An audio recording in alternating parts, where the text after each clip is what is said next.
So hi all, I know names in the chat, but I'll reintroduce myself, Marnie Stockman, CEO of Lifecycle Insights. So we are super glad you came. You joined the party today because I sent out an email that said, are you a traction nerd or are you a EOS fan? And so I invited Scott Levy, who is the CEO of ResultMaps, to come talk to us today. He and I met through the space of SaaS founders. I think that's a fair way to say it. And we were chatting about all the things. When I found out what Scott did, I said, oh, traction, EOS, all of those tools for tracking, whether it KPIs or vision strategy, et cetera. MSPs talk a lot about that, right? We talk with our partners all the time and have conversations around traction, et cetera. We use a lot of the formats. As a matter of fact, a couple of people said they wanted to come to this meeting today, but they were on a level 10 meeting. And so they wanted me to record it. So we're definitely in a space of folks curious to hear about kind of best practices around this particular industry. So with that, I'm going to introduce everybody to Scott. And Scott, I'm going to let you do a better introduction of yourself than I did. Well, thanks for that. Yeah, it's always fun. Like, I get to spend most of my time talking to CEOs, and that's why I reached out to you originally. And like a lot of CEOs, it's just fun to hear everyone's stories and how they're working and bringing ideas to life, helping others in the process. So that's what I'm all about. I'm going to cross my fingers on the network connection because I just noticed I connected to the wrong one, but it's going to bounce me out if I change. So we're just going to make do. Gotcha. If I bounce out, I'll get it changed. Everybody stick around. Just cover for me. Back. We're super flexible. That is the beauty of working in the IT space, is everyone gets it. Yeah, no doubt. Yeah, I can tell you all about the mesh and all those good things. But so I'll share my screen. Yep, perfect. And just dive in. Let's see, desktop 2.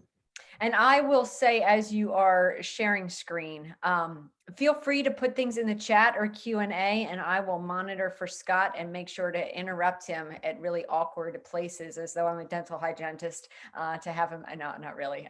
Just feel free to put in questions in the chat as you have them, and we'll get them answered along the way. All good. Are you guys able to see my? You got the right one on. Here? Yep. Awesome. Here we are in photo. And then, yeah, so the introduction to me is the reason I'm so passionate about this is I started kind of baseline corporate job inside sales, moved into ops, and started kind of moving up because I was nuts about getting things done, about helping connect processes. And that led me into some really cool consulting jobs. I really geek out about getting things done and how people work together. And it's an obsession of mine. And so I found myself getting more and more projects handed my way. And whether I was working with companies that were on the Fortune 500, the Inc. 5000, or even mom and pop shops, and then my passion, is around startups, I kept seeing the same problems over and over and over. And those problems could usually be solved by asking a few questions, making some things visible, and creating some processes to help everyone align.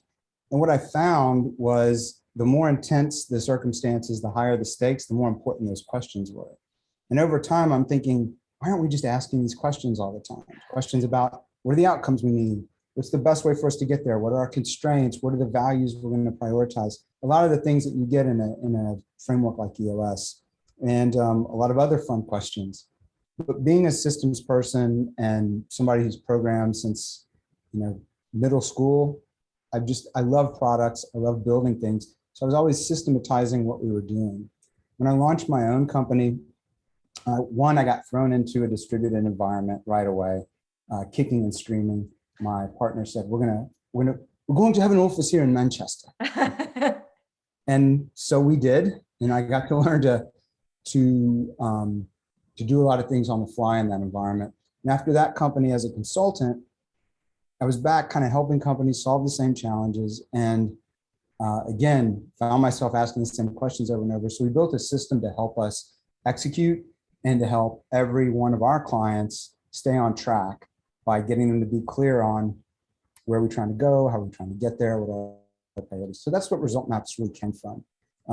It's a little bit of a longer story, but we have a little bit of time, and we'll help you understand why there's some nuances to how we approach these problems that aren't typically covered in a lot of these frameworks.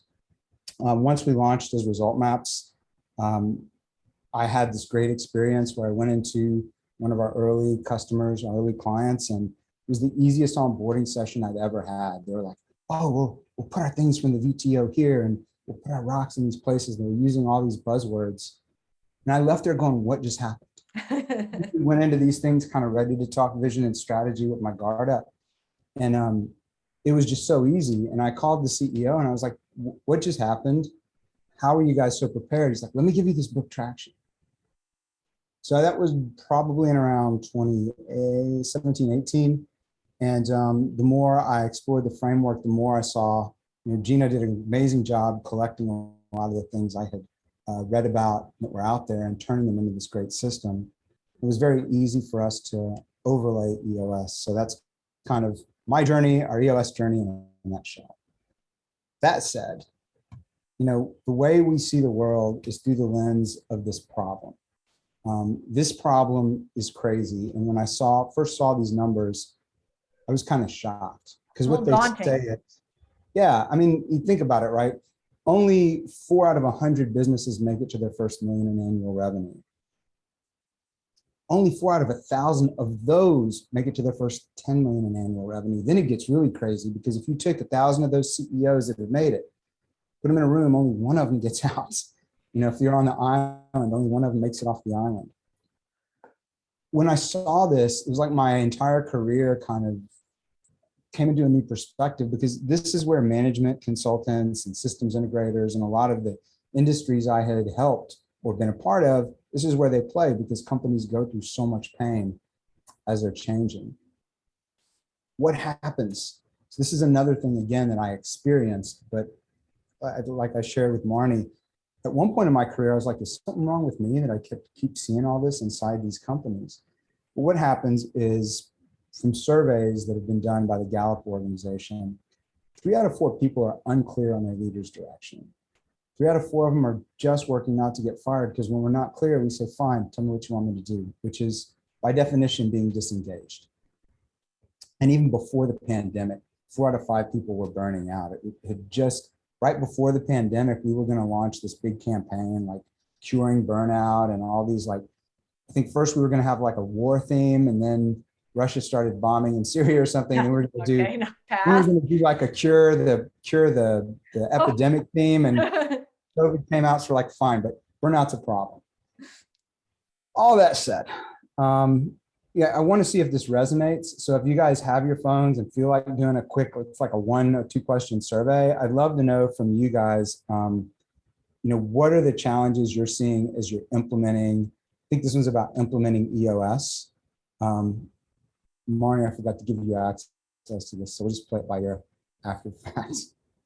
But yeah, if you guys have just a couple minutes, it'll take a couple minutes there, and I'll keep going while you're filling that out.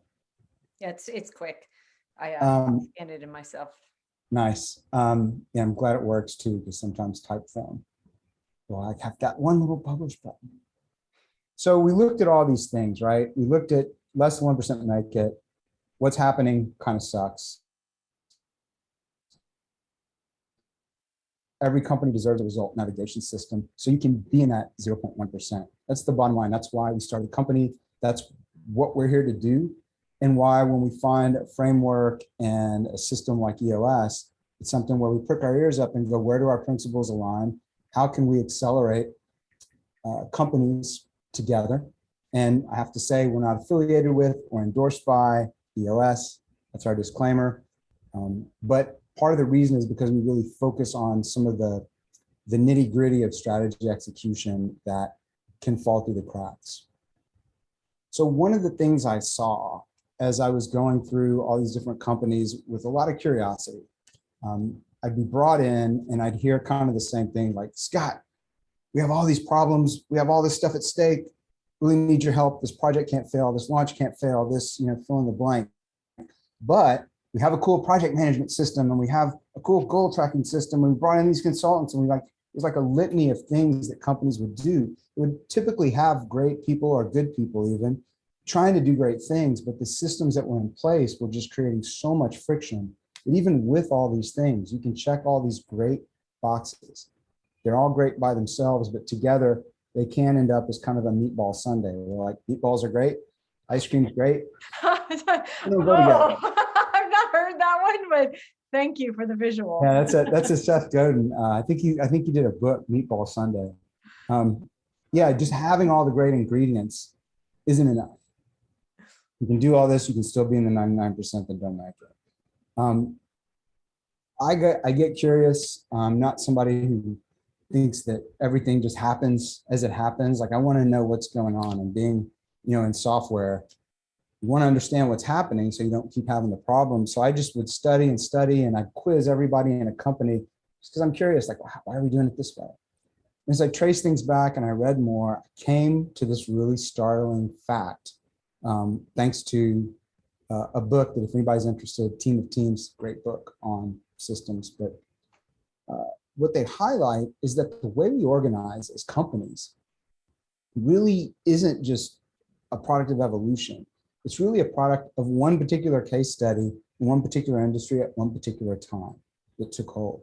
Back in the 1920s, General Motors was making a ton of cars. The problem is they weren't making a ton of profits. And so they made a CEO change. This guy, Alfred Sloan, whose name you may know because it's on the MIT School of Management, he came in with this grand plan, which was great. He was going to organize the company more like the way they organize a production line, where each functional unit would do one thing. They wouldn't worry about the other thing. They would just optimize for whatever their thing was. And all of those things would be put together by whoever was at the top in kind of this production line format, so that materials go in, the other end they come out, and you have a profitable car, right? So that idea for General Motors at the time crushed it. And in fact, it crushed it so well that it became a famous case study. Every manufacturing business since then has used the same idea of creating divisions, departments, which means separation, what we know as a corporate silo. The problem is, when you get outside of an environment where you're dealing with these huge manufacturing supply chains in times that pale in comparison to right now in terms of change, you get problems. Each group starts to have its own lingo and jargon, and you can just go on LinkedIn and look at somebody in a sales department and the language they speak, look at a developer and the language they speak, look at marketer or somebody in ops. Everybody's speaking a different language. You also get a lot of busy work around each silo. And then you get walls that prevent visibility, which is a big part of what we're talking about. And you get system rot, where the systems are starting to just become so complex to try to connect everything together that just start imploding on themselves.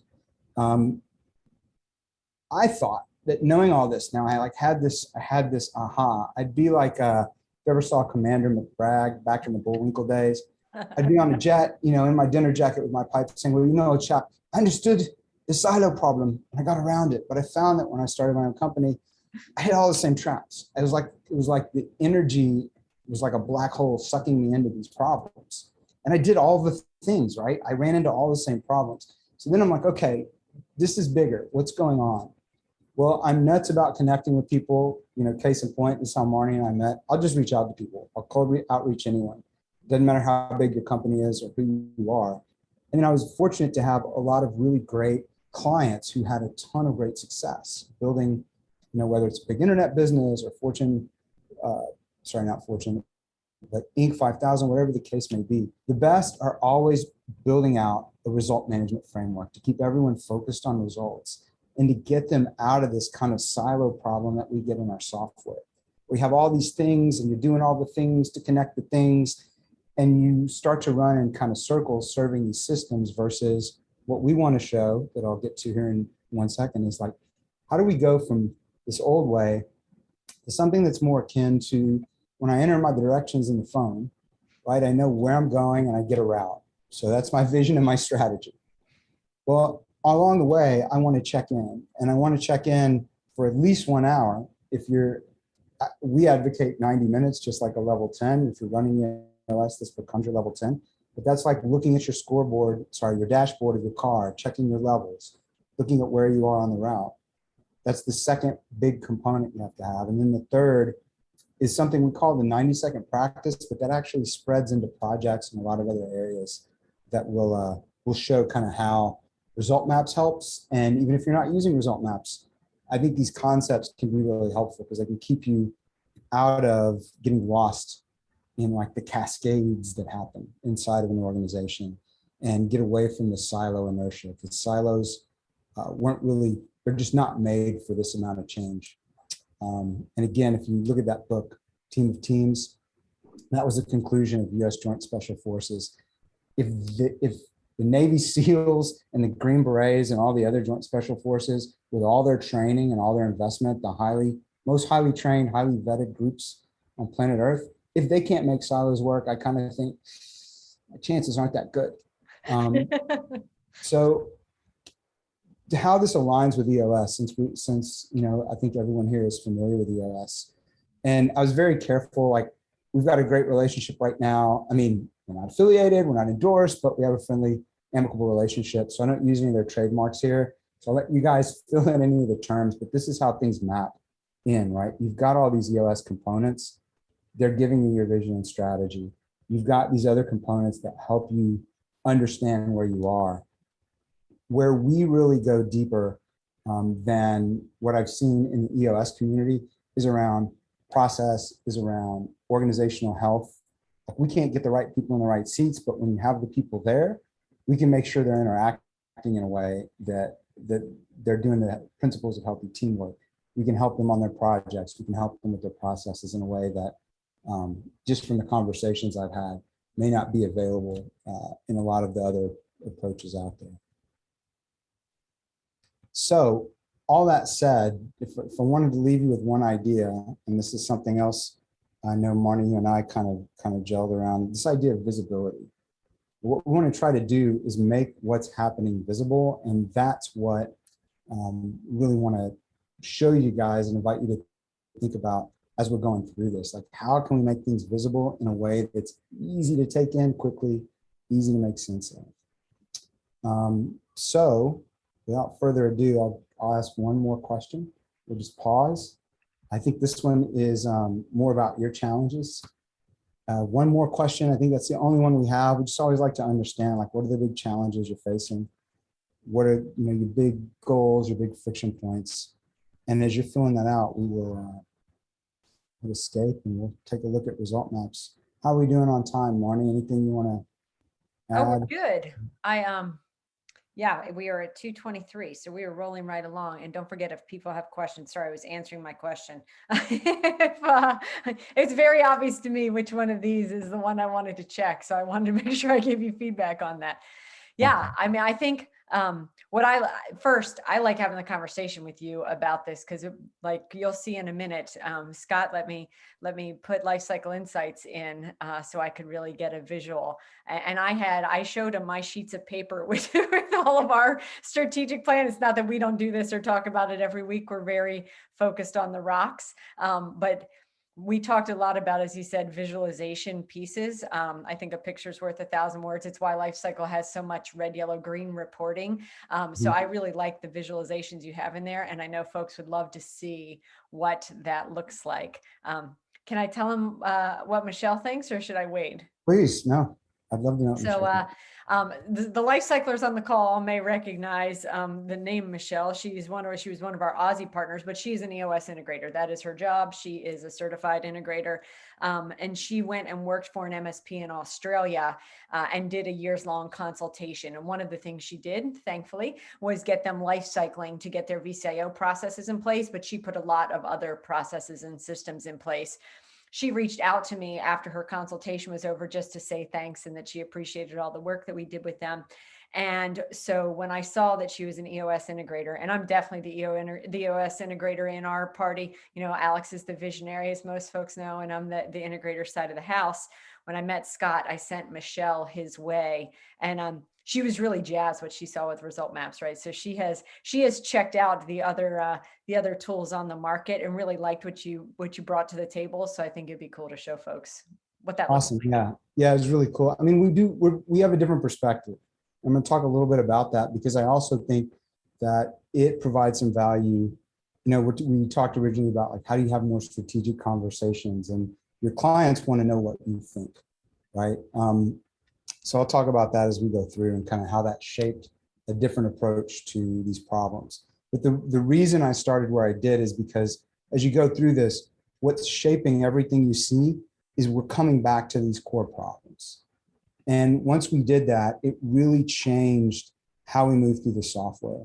So the slide we usually show, we're usually, part of the time we're dealing with people who already have EOS, like some of our clients have professional implementers, like some of the best in the world.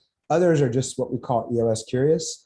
So they're kind of fishing around to see what can we do to implement this. And I just got off a call with a fantastic integrator who shared with me, it's like 1 out of 9. You got to check me on this. 1 out of 4, 1 out of 9, 1 out of 10 of the implementations are self-implemented. So we end up having a lot of people reach out to us to see what we can do. So what this looks like behind the scenes in ResultMaps is if you've got a VTO, and we're going to change this. If anybody from EOS is looking, it's going to be an R, not a TN. It's been around that long.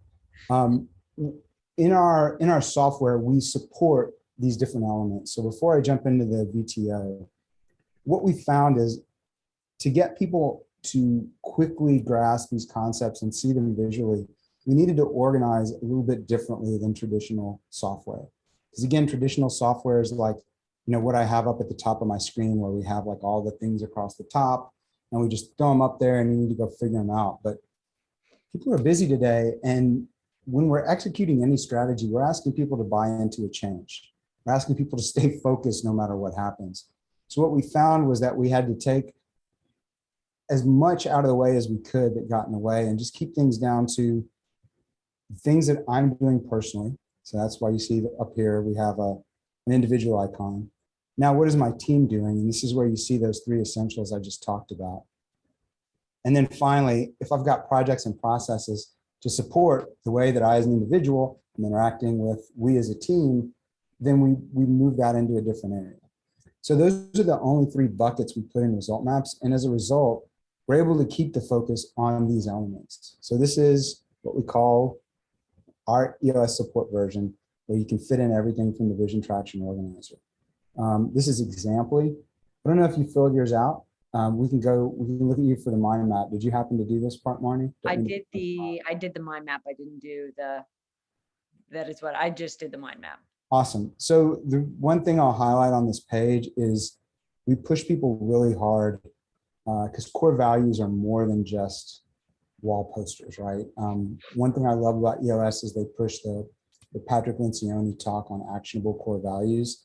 I'll add some fuel to that fire. There's an actual study was done out of one of the universities in California and published in, I think, the Wall Street Journal. We have it on our site. They found a direct correlation between the number of high fives that basketball teams gave each other and the depth they went in the playoffs. And I'm proud to say that the year they did the study, the Mavs won. So, yay, Dallas Mavs. Sorry, anybody who's not a basketball fan, Dallas Mavericks. So we lace these throughout ResultMaps. It's a really important concept, and it's so subtle, I think people usually brush it under the rug.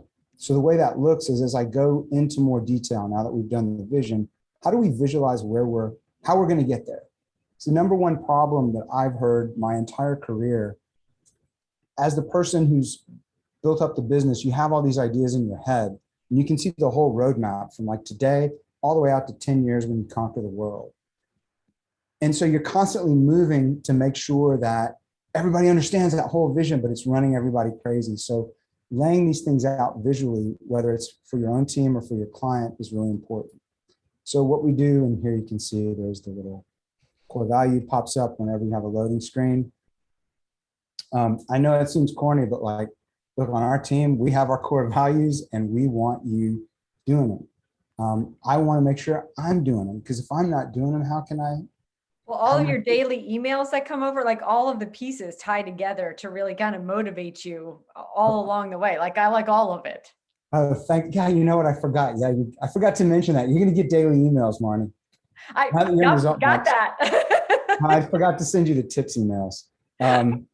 So we came up with this approach, guys, by onboarding every single customer one-on-one. Not everyone we've ever had. We made a very intentional thing and went, great software companies have their CEO on board the first X customers, and being the CEO, that meant me.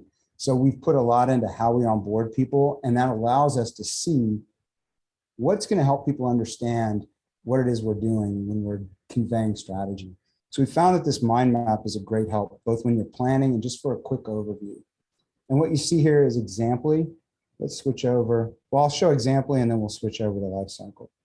But I can see 3 big 1-year goals. Now, I'm very opinionated about this, and a lot of people disagree with me. I think you should only have 3 big ones because I've worked with too many companies that spread too thin. And most of the time when they're pushing real hard on, no, we have other ones, what I find is those other ones can go under these 3 themes. But I think the silos become, when you start splintering more, it's just easier to build into silos. Whereas this way, if you make everybody figure out where they fit in the bigger picture, no one feels siloed. It certainly was not. We already had 3, so this was very easy again for me to transition from my sheet of paper to this. Yeah. But I'm with you on this one. Yeah, and it was something that I think I like always thought my whole career. What really gave me the courage to start pushing people was I read that Bob Iger, when he made his bid to take over Disney, one of his advisors said, this plan is too big. Like anything more than 3, and you don't have 3. You have a when everything's list. A priority, nothing is. Yeah. Yeah. And I thought again to myself, well, if Disney with their resources feels like they need to, right. 3, again, let's piggyback on their billions and to keep doing their research.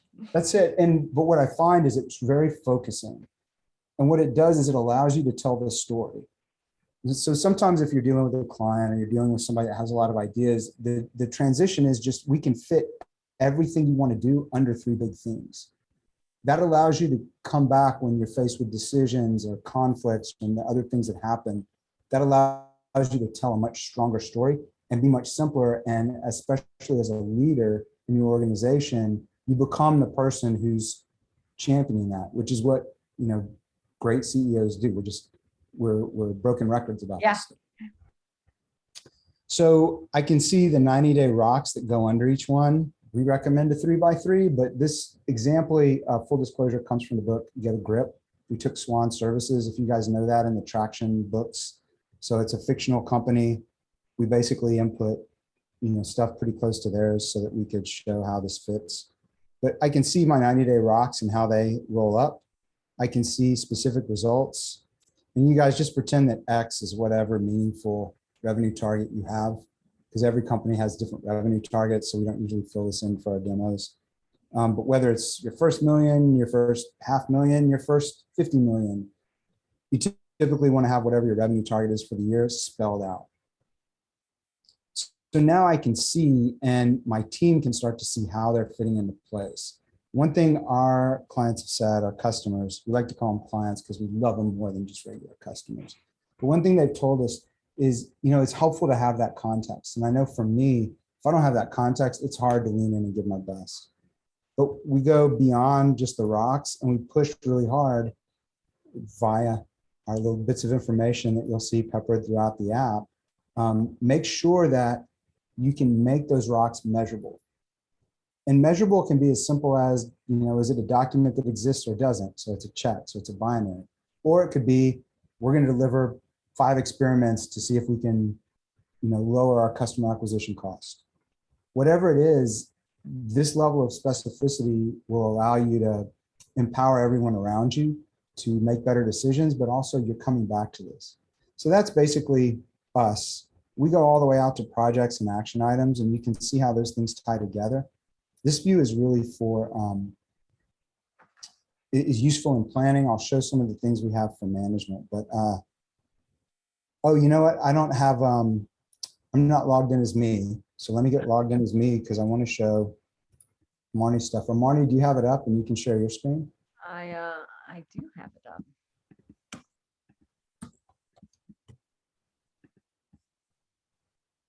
Grabbing it now.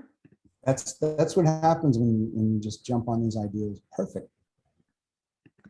Yeah, so I don't think anyone would be surprised at our, kind of our big goals. As Scott recommended, hit our revenue target for the year. Number 2 goal is we aim to be known as the best educator in the space around business reviews and customer success, right? We really, I told Scott this quote is, we believe our marketing will impact more folks than our platform ever will. And we're good with that, right? We're just aiming to like rising tide, lift all ships type of thing. And at the bottom here, scale with personality. So those of you that have put in support tickets know that, we're aiming to get fast, frenetic, relentless service with a smile, and be personable in the space with a good culture. As a matter of fact, so Scott knows this, we recently posted for a customer support specialist, and we posted the exact same job for a GSD specialist. And the GSD specialist people that have applied are coming with, like, they already get that we're walking into a company with this culture and personality. And so it was interesting. Like, just the interviews were a little different. We got opinions about whether hot dogs were sandwiches or not, which was one of the questions we asked. So the scale with personality, it was fun to be outlining this goal while we were interviewing for a position too. Yeah, I think, and when there's like 10 things I want to pull on that thread, but can you click on the very bottom where it says team, next to that says 1-year plan? Yep. And it'll collapse those 3. And then you can kind of move it around. You got to kind of move down. Yep. Hold on, let me pull it back. I don't have a. You can refresh. You can refresh if it doesn't set. Sometimes mice are persnickety. Well, yeah, without a mouse. Yeah, then go. Oh, right. Then go ahead and hit 1-year plan or touch. There we go. That's what we want. That's what I was looking for. So what I like about this though is when I saw yours, yeah, that's the company, right? It's clear that's the mission that you're on. And it was neat to see it laid out, especially with your background in education, to pull another old 70s TV reference, a pity the fool that thinks they're going to compete with you, best educator. And then you can show, like, if you even just click on one of them, I don't know how deep you want to go into them on the call, but you can click on the dots to just drill in, and it becomes a great talking point. And this is whether you're using it internally or with your clients, or on a webinar. Right. Super cool. Well, I mean, you tell me, how deep do you want to go through that? Because there's some great stuff you have in there. Yeah, I think I have another, like, we're aiming to launch a podcast around customer success. So I believe I put my goals to that, right? So Ashley Cooper's another human in the space that is super passionate. Like, we geek out on customer success. Like, we have to put a time limit on our calls. So brainstorming with her, we're meeting up in Nashville next week at a conference, and we plan on outlining that. I'm hacking a vendor Slack channel. We wanted to outline 12 topics, but today I put a doc out to all the vendors and said the ABCs of customer success, and let everybody pick a letter. So I have way more than 12 topics. I feel like that's a good life hack. And then what's the other one I have? Reach out to 6 guest speakers. So I'm going to use the folks that have participated in my doc to be guest speakers on the podcast. So it was nice. We had just started to do this as we walked into Q2. It was nice to, like, open up the 3 dots. Scott counseled me, just put the 3 things in there, right? As soon as you forced me to just think through, it was very obvious, like, these are the next 3 things I need to do to make it happen. So I thought it was very intuitive to just click, build, and grow from there. For be everywhere, I think no one's surprised that Lifecycle Insights is aiming to be everywhere. So we're always looking for folks to do webinars with, like Scott. I'm going to mark you off as one, right? I don't have it in there, but I can say check, done. We're always looking for peer groups or other influencer groups that we can work with, a lot of MSPs at once. And then we're looking for some speaking opportunities over the summer as we're filling in our calendar. So again, we say be everywhere, but what does that really look like? And it comes down to partnering with vendors, partnering with MSPs, and finding folks to help everybody grow. That's awesome. It's one of the coolest parts of my job is that I get to look at so many of these when we're implementing, because we don't look at everyone's, and we don't like go in and look at your data or anything like that. But a lot of the CEOs will do a extra session just to double check their T's are crossed and their I's dotted. And so I get to see, like, your brain laid out, and it's really cool. Yeah. I mean, I definitely appreciated putting my brain all in one place. That's awesome. Well, should we carry through? I don't want to steal your thunder if you're going to make any big announcements. Oh, no, other than, in the world of educational folks, workshops, we often are asked about these. So I'll just go ahead and pitch them right now. We are going to be at 7 Figure. If anybody's going to join us for a pre-day, we're in the room, you down with SOP. So we have 3 other vendors that are coming to talk with standard operating procedures. So, we're doing a policy workshop, which is new. So we have teamed up with Brian Blakey and Matt Lee. Brian's from COSINT, and we're doing a workshop around policy where you actually build a couple of your policies. So there will be announcements around that on Monday. So keep an eye out for that one. And then boot camp, we're running our VCIO boot camp starting in May. So those seats get taken quickly. So again, Monday will be lots of announcement day. So folks can, Marnie at Lifecycle Insights will be emailing them like today, she does every Monday. It's awesome. Yeah, it's neat to see it. Kind of having gotten to know you before, before you did this, and then watching how you think about it. It's really interesting.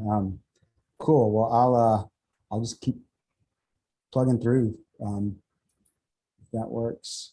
You want to steal my screen back so you can show some examples? Yeah. So once we have that data in place, are you guys looking at blank Google? We're the scoreboard. Perfect. Just need to make sure. Yep. So we have a lot of visualizations once we get that data, because you can do a lot of fun visualizations. Those are always available, like under this idea of direction, whether I want to see it in a grid or columns or something that's a rock sheet essentially. You can visualize these things any way you want. That's something that is in my background. Like that was kind of my thing. I was the guy they called in when they needed to make decisions with visualizations. All that said, we talked about these 2 things. Now, when we get to the second component, the power steering, we like to call it. And if you're not an EOS, we always describe to people, this is a workshop because you're going to work a little bit on the business, even though it has a little bit of a tactical focus. And what that looks like in ResultMaps. And again, it's, it's right here under team. We've got a weekly dashboard. And what we've done is set this up where you can walk through each of the sections of a level 10. With a couple of exceptions. I mean, these are the things that are kind of common to all the frameworks we support. We added in people headlines and misspelled it. It's always good to catch a little bug right there.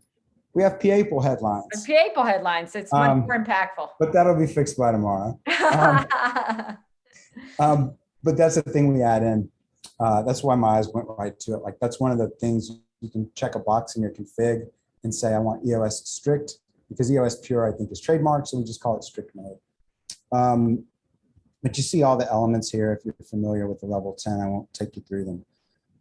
You can tweak that a little bit to your heart's content. And then we give you a way to go through it visually. So you'll see the time here on the side. Mm-hmm. You can get a visual on, okay, what are our measurables? What are the things that, and who's responsible for them, and how are they trending? You can configure those trends. We've got a lot of cool visualizations behind these where you can click in and just hyper focus, see them over time, see them in a scorecard view. Lots of fun stuff that we won't have time to go into, but we'll give you a link if you want like a deeper dive on this stuff. Once you get through the scoreboard, you're able to see, our thing is strategy execution, and the traction component is all about strategy execution. So I can see, for example, and you may remember Eileen, if you've read the book, Get a Grip. I can see where everything is in terms of on track or off track.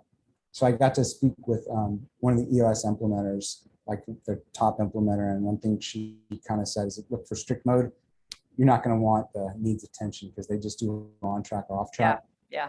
Personally, I find that you get a little more visibility if you coax people to let you know. So you can change that very easily. We have really cool little form that takes 3 minutes to fill out before the meeting that populates all this data for you. It just gets you to confirm. I do like you. Like I'm a spreadsheet sort of like rows and columns kind of girl because I like a lot of data in one place. So I found that view very appealing. That's awesome. Yeah, when I was in the consulting world, the best consultants, like the ones that came from the top 5 that I got to work with, they all would do this on every single project all the time. Yeah. Yeah. And it makes a night and day difference. And it makes a night and day difference in your client's perception and your people's perception. Because now, even if they're not clear on what everything means, that can be addressed in your issue section. And you can work with them to clarify it, etc. So I'm just going to kind of scroll quickly. There are a little larger teams. One services was a services team, so they had a bunch of people and a lot of rocks. But when you get to the bottom of this, if we had the people headlines spelled correctly here, they'd show up. I don't have any teed up for you, sorry. But I can see also everything that got done over the last week that was a priority for us. So it went in our to-do column. When we get to here, what we found is people can get lost a little bit talking about issues and going back and forth. So we introduced something after spending a lot of time with companies trying to get these implementations accelerated. We introduced something we call workflow mode. Same exact data, but we hide the scoreboard, we hide the traction component, and now you're just thinking in terms of what's due next week. So these are your to-dos. And we found that it was more helpful for faster implementation to explain what they are than force everybody to know the vocabulary, because you're already changing to adopt software. And then what's done. So I can drag and drop from one place to another to get into the right place. I can drag and drop into the issues column. And then we found tons of companies breathe a sigh of relief when they see the park for later column. Because what ends up happening if I'm prioritizing and making changes is things are going to typically slip. And there's an amnesia merry-go-round that's often faced by CEOs where it's like, thing A is really important. We need this done tomorrow. Next day, they're like, wait, thing B, C, and D, we need those first. 3 other things come up the next day, 4 the other day. They come back a week later. They're like, where's thing A? And now you can see it. And if thing A is getting pushed down, you can comfortably in the meeting say, I'm going to move that to the list. So I won't have time to show you all the ways we can put that into roadmaps and projects, but just suffice it to say that if I have projects set up, if I have, there we go. So I can drill into any of these. I don't remember which of these have good data. Drag and drop things here. You can drag and drop in a lot of places. Like what we tried to do is make it very easy to keep your context and align things. And it's very easy in ResultMaps to move things into different contexts. So we have a project area, we have a personal productivity area. Basically, all you ever have to do is open something up, go to what we call our magic cog, click organize, or actually mouse over organize, and you can figure out where to put it. So I see we're coming up with 2 minutes. So let's see. The last thing I'll just cover really briefly is, as I mentioned, we have the 90-second practice, which I can show a little bit, but I want to just highlight that we were born in really high stakes project environments. ResultMaps was, not Scott. I was born in Galveston, Texas. But it was all about delivery. It was all about delivery, and there was no room for error. So getting visibility deep into projects was a non-negotiable. And I had teams all over the world at this point when this was being built. So I needed to know quickly. I needed to not have to chase down where we were. I needed to be able to visualize for a client very quickly. So all these different screens, we can point to like half a dozen experiences and sometimes a lot more than that, where we found that people were getting hung up chasing down updates or visualizing a process, or there's all kinds of project management friction. If we didn't remove that, it's hard to make the case to someone that, hey, you should adopt a strategy execution framework like EOS or anything else. So with that, I got 1 minute and it's a 90-second summary. So we're going to go over. I feel like we're right on target.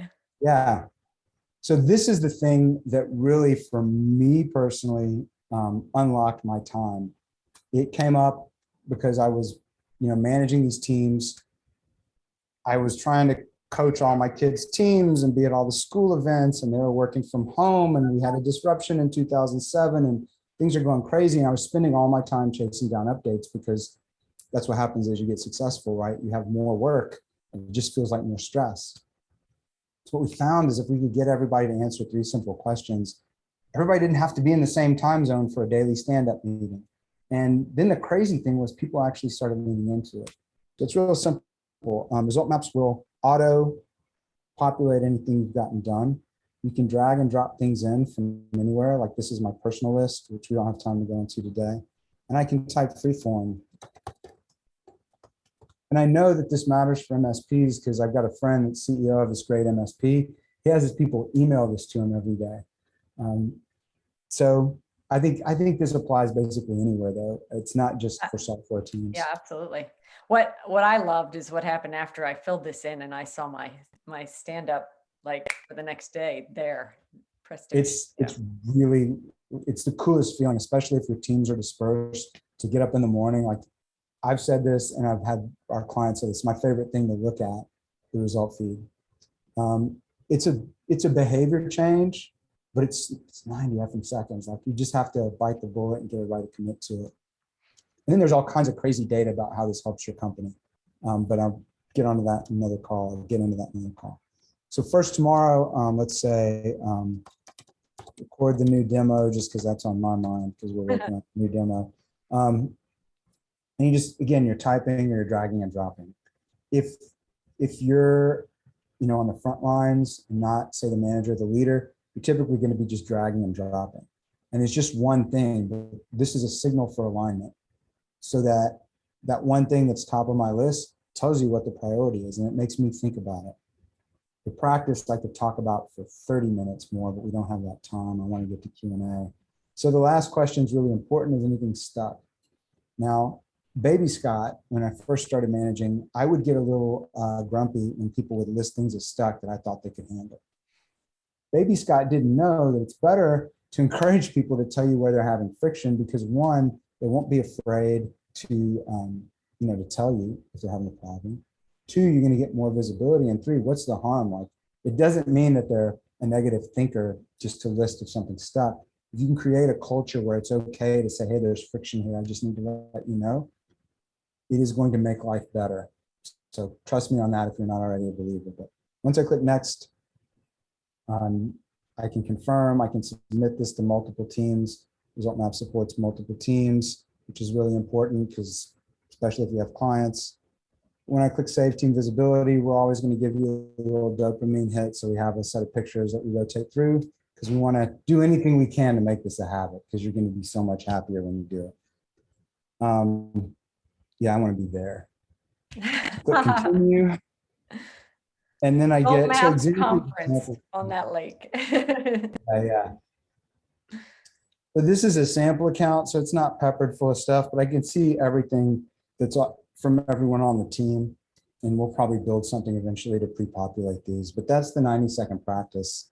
And you can always get back here, and if other people have entered something, let's see, I can give them a high five and assign it. That's someone else did that one. Let's see if, oh, I already did that one. Yeah. So when you give a high five, it'll prompt you which core value did they represent. And I know I'm hurrying here and this isn't my most elegant finish. So everyone imagine that this all just tied together perfectly. I know we have time set aside for Q&A. So I'll let you guys tell me if you'd like anything else tied together. And I'll so if you have questions for Scott, please throw them in the chat. I will state when you showed that last piece, I've worked with several different KPI platforms, but I love that this is all the vision setting and you can really use it for KPIs all in one place, right? That whole high-fiving notion, aligning to the quarterly rocks, you have your number. The team use of this, I think, is very powerful. And again, I've worked on small teams and then humongous teams where this aligns a lot better to it really flows down the work, down and back up, versus some of the tools that were wonky would be pleasant of me to say. They were like I probably quit one of the jobs just because the tools were so bad that they were forcing us to use, whereas this is much more intuitive. You can see how you're aligned to the work, and why you're doing what you're doing on the daily. And I think that if there aren't questions, I'll just say like that's our MO, right? If we look at it and try to get to the principle, and the principle is connect silos, That's not what we're thinking about. We're looking at how do people work together? How can we get visualizations? And we have, I think I showed you, but I can't on this call. We have all these visualizations you can use to feed the performance review, or even just look back and say, look at all this stuff I got done. Yeah. Here's where my effort went. Here's when I did the 90-second practice. Here's when I did X, Y, and Z. And like, we just did a big, we call it a beast mode sprint on measurables. So we really enhance that. But the great thing is we're not doing it based on what we think. We're talking to our clients, to our customers. That's a big thing. And I think that because everyone here is client focused, that is an unlock. The more you can talk to, I'm sure you guys talk about this and maybe preaching the choir, but the more things are coming from the client and the customer, and the more it's just us solving for them, the better the software got. That was like the unlock code. And so we've got everything from, I can drill into one measurable. I can see it in the scorecard view. I can view my team scorecard.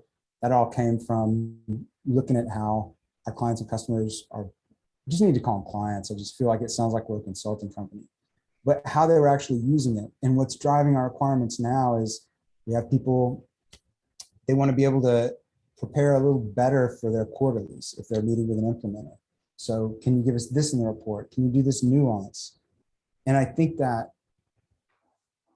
where we play in this ecosystem, we just care a lot about these nuances. Whereas what I've heard from other people is that's not something that other people are looking at. Like, we have a different point of view about how you execute and what we can do to help you execute, rather than just say well, I'll leave it at that, because otherwise I don't want to, we're just different. That's all I'm trying to say. We're trying to solve a different set of problems. Yeah, no. So if folks want to reach out to you, how can they do that? How can they find you? ResultMaps.com. Thing to know, it's one result, many maps. So if you put an S, you're going to get a different company. Yes.